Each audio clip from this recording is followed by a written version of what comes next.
Don't drink bleach. It does not cure COVID. Hello, my name is Troyal, and I'm doing this video for the environmental science class that we are all in currently. Should be.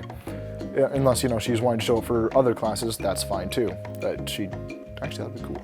Anyway, and today I'm going to be talking about the different types of hazardous items and materials, about 4 to be exact.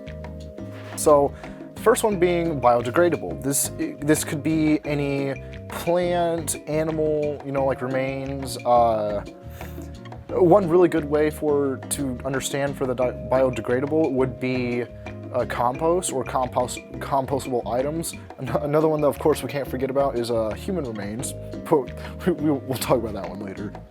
So the next one would be carcinogen. Basically, certain chemicals, including benzene, beryllium, asbestos, vinyl chloride, and arsenic, which are known carcinogens. They have been found to cause cancers in humans and animals. It mainly depends on how much, how long, how often, and when they are exposed to these chemicals. The next one is combustible. And actually, quick human fact about it. SHC. AKA spontaneous human combustion. It's a thing, look it up. There's a 1 in a 6,525,761,602, chance that a human can spontaneously combust. Which, if you didn't know, spontaneously combust, basically mean. And the next one is short and sweet, but I guess most people can see it as bitter and corrosive. Basically, easiest small definition for it is chemical burns. Chemical burns, in my honest opinion, is the easiest way to explain what a corrosive hazard is. The next one would be irritant, which is fairly easy, Irritant or irritation would be, like if your skin itches, whatever that's irritating your skin.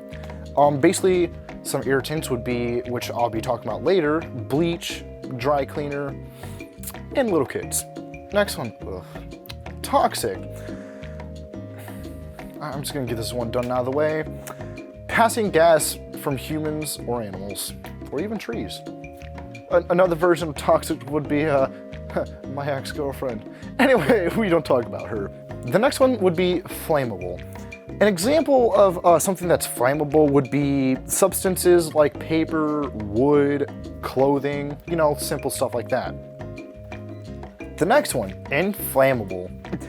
It can light very fast and at fairly low temperature. Some very good examples of this would be gasoline, my favorite, diesel, and napalm. Yes. Now I'm going to go on to some different types of hazards, or like hazardous materials. So the first item would be bleach. And a little PSA, even though this is a PSA video, it's a mini PSA and a bigger PSA. Don't drink bleach. It does not cure COVID. Just don't. I know some of us are idiots, and me included are severe idiots, but just don't, please. But some actual hazard things about bleach would be that it can irritate and damage skin for animals. It could damage their fur, possibly their organs if they ingest it. If it's left on your skin for a prolonged period of time, it can cause irritations and burning. So a safe way of disposing of bleach would be simply to flush it down the toilet or the sink. Just make sure you clean it afterwards, because it could cause, damage. Another thing about bleach, if it's left on your skin for a very prolonged period of time, it will basically lighten your skin, henceforth pulling a Michael Jackson. So the next item would be a frying pan. If you want to guess that. Hey bro, have you seen my frying pan? Yeah, I think it's over there. Oh, okay, cool. Anyway, enough about him. So actually, with a frying pan, one of the things about that, when you cook foods in it, or really cook anything in pans in general, not just frying pans, but the metals from the pan itself can actually cook into your food, which, yes, can be good because, your body needs certain metals, but it can also be hazardous if, ingesting too much of the certain metals.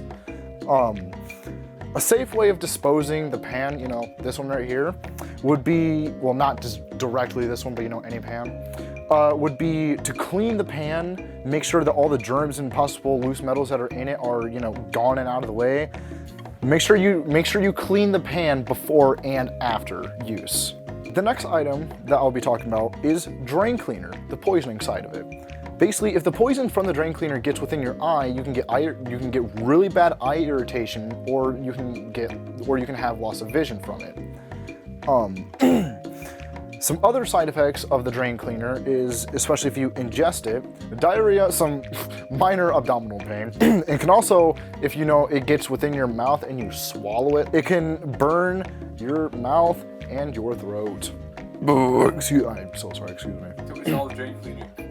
It's just all drain cleaner. Some safe ways of disposing drain cleaner would be, you know, dumping it down the drain and cleaning it that way, or also down the toilet. Just make sure you clean it afterwards for obvious reasons.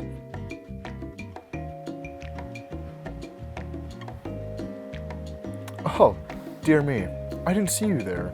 I was just reading about this amazing last hazardous item on my list here. Gasoline. Gasoline is what we would call flammable, especially if it's near fire. One thing you should definitely know is never use gasoline to cook your food. Like, you know, pouring it in. If you ingest gasoline itself, you may have the following symptoms: vomiting, hemorrhaging, loss of consciousness, and of course, the least important one, death. Some safe ways of disposing gasoline. Well, long story short, it needs to be disposed at a community disposal event or a household hazardous waste collection center. Now then, this was my video for environmental science. I hope you enjoyed. Please like, comment, and subscribe. I hope you enjoyed this video, and I hope you learned something new. Ah yes, director, where's my alcohol? We ran out. You drank it all. Yeah, that's right.